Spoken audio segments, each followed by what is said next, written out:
Hi, I'm Andrea Santee Iverson with the Kinesiology Department, grad student at the University of Minnesota. I'm here to talk to you about some stretches for facilities management and custodial staff here at the U. What we're going to start with today is we're going to start with the neck stretch. What we're going to do is we have a few modifications that I'll discuss while I'm doing them. I'm going to demonstrate the exercise first, and then we'll break it down. So first we're just going to go nice and slow into a neck roll. And when you're doing these as a group, you're going to want to do about 10 to 15 each side, then switch directions and go the other way. A few modifications that you can do with this stretch are you can slow it down and do a static stretch each way, and hold each static stretch for about anywhere from 15 to 30 seconds. This could be beneficial if anybody has any vertigo or has any neck pain or issues and the rotation causes any sort of dizziness or nausea. The purpose is to help you to feel better, not feel worse. So if you do notice that you're getting a little dizzy from doing a head roll, just nice and steady, static. The next stretch we're going to go into is for our shoulders and back. This one has multiple names. For the sake of today, we'll call it the goalpost or cactus.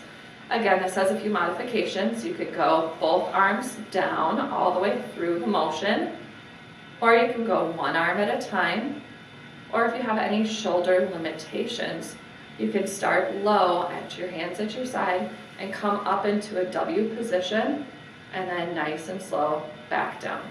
Again, with each of these stretches, we're doing them nice and slow, and we're going up and down, or starting here, if you're going to do the cactus or goalpost, up and down, about 10 to 15 repetitions each side.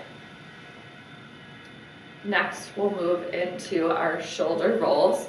This is going to help, again, with shoulder and mid-back mobility. Oftentimes when we're working and we're doing a lot of lifting or upper body activity, we get tightness through our shoulder blades, through our chest, and this is going to help to improve that range of motion. 10 or 15 each side, and then we'll switch directions, and we'll make sure we're doing the shoulder rolls forwards and backwards.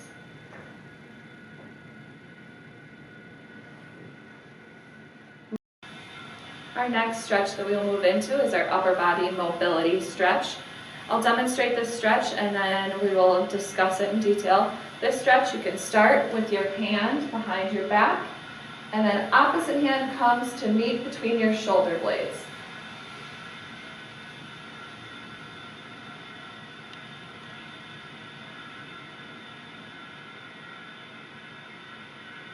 With this stretch, this is a determination of your mobility, and as you do this stretch, the more you do it and the more frequently you do it. Now, you want to be safe with every stretch that you do. You don't want to ever push during any stretch past your point of mobility. So if you're doing this stretch and this is all you can do to start, that is perfectly fine. As you're going through this stretch, and if you notice you can get a little bit closer and a little bit closer, that's how we can determine that you're improving your range of motion and that flexibility is improving through your back. You may also find that as you're doing this stretch that you have one side that's a little bit tighter than the other. Again, perfectly normal to have one side tighter than the other. That's just average everyday abnormalities that our body has as we get a little bit older. Part of the reason why we're doing this is to help to even out our body. Our body wants to try to find homeostasis, and if we stretch each side of our body, we can try to bring those a little bit closer together. Our next stretch that we're going to do is going to be a chest opener as well as shoulder blade flexibility. So that's going to be the technical term we're going to use is chest opener and then shoulder protraction. So you're going to almost like hunch your back as you're doing this, reaching out. Try to reach out nice and far to separate those shoulder blades, and then you're going to bring those shoulder blades back together again. So as you're doing this, your shoulder blades are retracting in this position and protracting in this position. This helps to improve mobility between your shoulders as well as in your chest. So oftentimes if you're lifting or you're working with your hands a lot, you'll notice that you'll get tightness through your chest or through your back, and this can help to alleviate some of that tightness.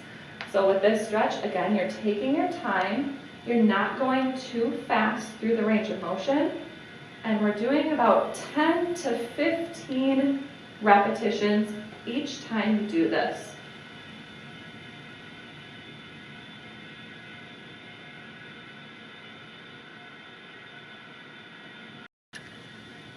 When we're working in the field of custodial and trades, we're going to use our hands, fingers, wrists, and forearms a lot. So we want to make sure that we're doing some stretches to work through our hands and our wrists. So what we're going to do first is we're going to work through our hands and our wrists. So what we're going to do is you're going to go down, up, open, and close. This is helping to work on flexibility through our fingertips as well as our wrists and forearms. This can be done from your sides if your shoulders are a little bit tired or you don't want to hold your arms up for an extended period of time. You can also do it just like this, hands out and down. So this is flexion and extension of your wrists, and then you're also flexing and extending your fingers.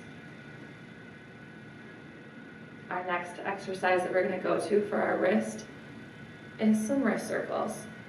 10 reps to 15, 1 to 2 sets of these, and we're going to go both directions. We're going to go facing each other and then turn it back the other way. Again, everything that we're doing with stretching is slow. Even if it is a dynamic stretch, like much of our stretches are that we've done today, we want to make sure that we're taking our time.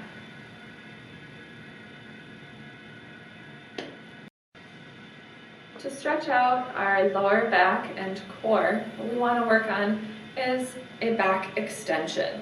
So for this one, what you're going to do is you're going to have your hands at your side. You're just going to reach back and come up to neutral. So this one can also be done as a static stretch or a dynamic stretch, whatever feels best. It might feel better for you to hold it for a little bit of time. That's totally fine. As you're working and you're going about your day, let's say you're in a confined space or let's say you're seated, this is going to help to open up through your back and alleviate some of that low back pain that you may experience as the day goes on.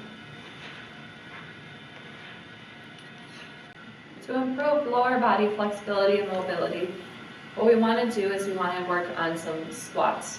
We can start with half squats, or as you're getting a little bit better and you feel you've got the mobility, you can go a little bit lower. For the sake of today, we're going to start with just a half squat. So what I want you to focus on when you're doing a half squat is sit arms. You can put your arms out to balance you. Sit back like you're sitting in a chair. And then notice how I have my feet both planted steadily on the ground. That's very important to protect your knees. So you're going to sit back like you're sitting in a chair. You can put your arms out to protect you if you need to, if you feel like you're unstable in any sort of way. And then you're just going to go nice and slow into that half squat, down and back up. Again, arms can just be out there to stabilize. If not, you can leave them at your side, whatever feels most comfortable. 10 or 15 repetitions of this. And then the next exercise that we'll move into for our quads, glutes, and hips is called a dynamic quad stretch. So I'm going to turn to the side so you can get a better angle on this one. What we're going to do is you're going to lift your leg up and touch it back behind you. With this one, it's really nice if you want to hold on to the wall or if you want to hold on to a chair for stabilization. Or you can just, if you've got the balance, you can just lift and touch if that's easier for you. This is really good for helping to improve balance as well, which as we age we do need a little bit of help with balance. So this is going to be beneficial to improve that mobility. So I'll show from the front as well. You're going to lift on up and then touch back behind you. As you're touching back behind you, focus on contracting your glute. As you're touching that toe down, that'll help stretch out through your hip flexor. So up and back down. Nice and easy, 10 to 15 repetitions of this one. Our last leg stretch that we will do for the day is we will do a calf stretch. It's really important to stretch out throughout your entire lower body and trunk. So what you want to do is, for the calf stretch, we're going to do a runner stretch. We're going to turn to the side here for this. You're going to put your leg out in front of you. This front leg is going to be the one that bends, and your back leg is going to stay nice and straight. So you're going to reach out. The best way to do this is to reach out towards like a wall or really anything, a chair that's out in front of you. And then you're just going to bend that front leg just enough so that you can feel the stretch in that back leg. Again, with this one, you can hold for anywhere from 15 to 30 seconds. If you're really enjoying it, you can hold it a little bit longer, to upwards of 30 seconds. So front leg is the one that's going to bend, back leg stays straight, and you're holding on to a wall to stabilize you and to bend that front leg.